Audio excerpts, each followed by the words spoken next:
Представи си, че сега ти варя 1000 лева и ти ги давам. Какво ще направиш ти с тях? Ще си купиш нов телефон, 2-3 чифта яки маратонки, може PlayStation или пък Xbox, ако си момче и обичаш да играеш на игри, а защо не да ги похарчиш за гримове и парфюми, докато си на шопинг в мола. Това със сигурност ще направят доста момичета, нали? Обаче чакай малко, какво ако ти кажа, че тези 1000 лева може да ги използваш така, че от тях да направиш още 1000 лева и после още 1000 лева и после още 1000 лева. Няма магия тук. Така правят богатите. Това е тяхната тайна, която хищ не е тайна. Много е просто, но повечето хора никога няма да използват тази тайна в своя полза и след малко ще разбереш защо това е така. При първия сценарий, като си похарчиш всички пари за някакви неща, като PlayStation, гримове и другите всичките, които споменах, ти си купуваш пасиви. Пасив е нещо, което ти изкарва пари от джоба. При втория сценарий, ако използваш парите за да направиш още пари от тях, ти значи си купуваш активи. Каква е разликата? Основната разлика, запомни това. Активите са нещо, което вкарва пари в джоба ти, а пасивите са нещо, което изкарва пари от джоба ти. Това е много важно да го разбереш. Знам го от една много велика книга, така беше обяснено вътре, която книга ти препоръчвам да прочетеш, като намериш време. Богат татко, беден татко се казва книгата, писана е през 90-те години, ама е много актуална и до днес. Авторът е Робърт Кийосаки, доста изперкал вече, ама нищо, книгата иначе е добра. В нея се разказва точно за разликата между активи и пасиви и как повечето хора изобщо не осъзнават тази разлика, а тя е много важна, за да бъдем финансово спокойни и финансово независими и да нямаме проблеми с парите, никога да нямаме проблеми с парите. Ти, щом гледаш това видео, вече си една крачка по-напред от 95% от населението, което никога няма да разбере, за съжаление, разликата между актив и пасив. Аз съм Димитър Ангелов от angelodimitar.com, а това е каналът Уроци за пари, мястото, където можеш да придобиеш знания за правилно и умно управление на парите си, така че винаги да имаш от тях и никога да нямаш проблеми с тях. Удряй лайк бутона, абонирай се, камбанката удари и нея, за да не пропускаш нито един важен урок за парите и нека сега да започваме. Както вече разбра, днес ще си говорим за това какво представляват по-детайлно активите и какво представляват пасивите. Една от най-важните концепции, които трябва да разбереш, за да нямаш проблеми ти с парите. Ще разбереш защо някои хора винаги имат пари, докато други винаги нямат. Винаги са на червено. Да я мятаме. Какво са активите? Хайде пак да повторим какво са активите. Те са нещо, което вкарва пари в джоба ти. Какво може да бъде актив? Ами, например, актив е ако си създал някакъв бизнес и той ти носи приходи. Актив е ако си инвестирал в някоя компания, като си купил нейни акции от фондовата борса. И с времето, когато компанията е добра и се развива, твоите инвестирани пари, те ще струват повече и повече и ще те правят все по-богат. Освен това, компанията може да ти изплаща и дивиденти, което означава, че, например, ако си инвестирал в компанията Coca-Cola, само като държиш нейните акции и не ги продаваш, от компанията ще ти изплащат на всеки 3 месеца реални пари. Един вид като благодарност, че имаш акции на Coca-Cola.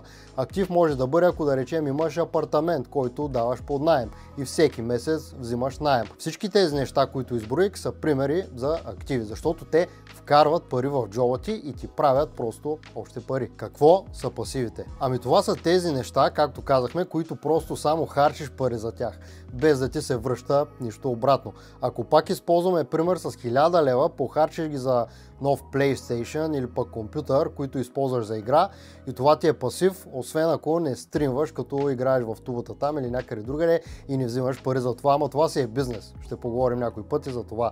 И общо взето, като пораснеш, купиш си кола, купиш си мотор, купиш си лодка, всичко това са неща, които само изкарват пари от джоба ти и нищо не вкарват в него. Ето това са пасивите. Ти даваш пари за тях и те моментално започват да струват по-малко, вместо да струват повече, както е при активите.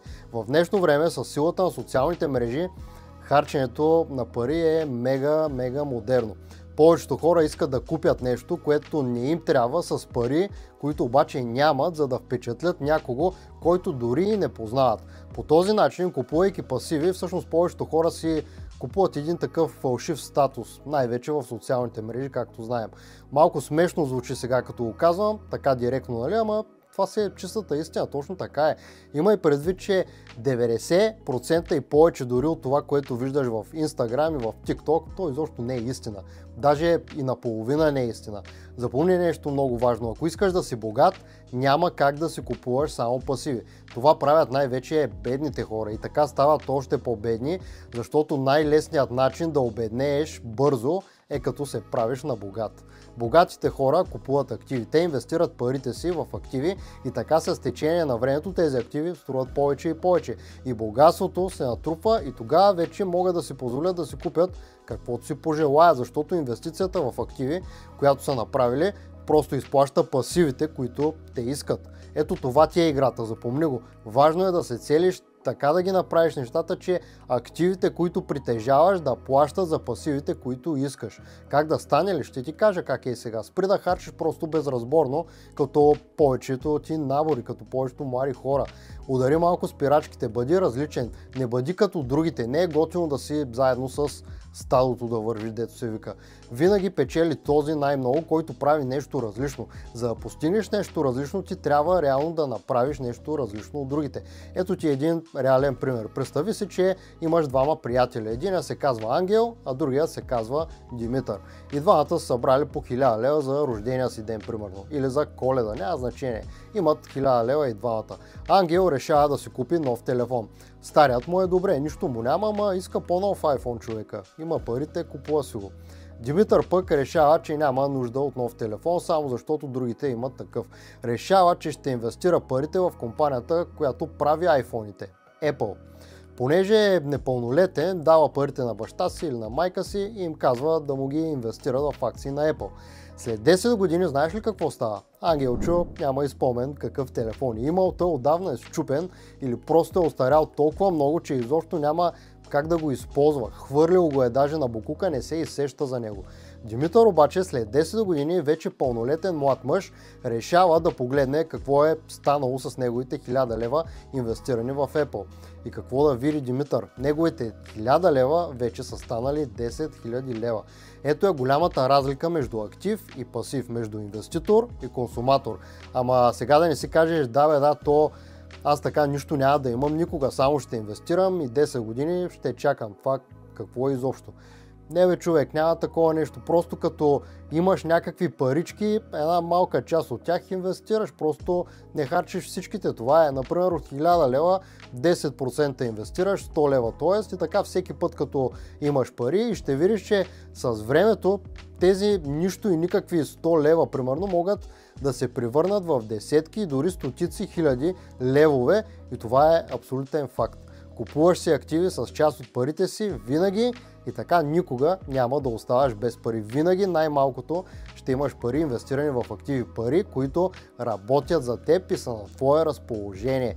Тези пари са като твоите финансови войници, които воюват постоянно за теб, без твое знание дори и просто завземат повече и повече територия и ти получаваш повече и повече пари.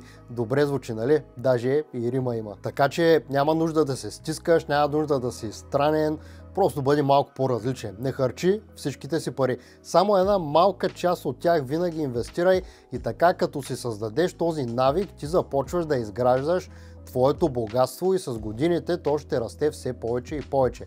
Малките инвестиции днес дават големи резултати утре, повярвай ми.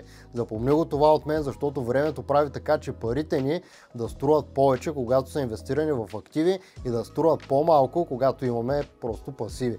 В един от другите епизоди ще стане въпрос за магията при инвестициите, за нейно величество, сложната лихва.